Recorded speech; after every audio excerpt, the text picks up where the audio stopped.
Hey, welcome back, my amazing student or future student. So on this course, I'm going to show you how to build a multi-step sign-up system using React.js. Now, this is a great little video or a great little project for you guys to practice your React skills. The more you practice, the better you're gonna get.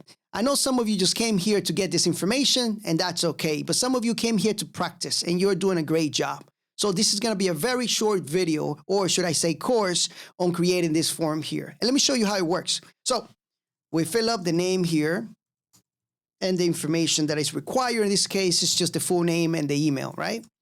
And let's just put here, and we can click next, and you can put the age, whatever age is required here, and the gender here, male or female, next, and then the password. Very simple. It takes a couple steps to do, and hopefully you guys enjoy it. And remember, for most of you out there, this is practice. So keep going, and I'll see you on the next lecture.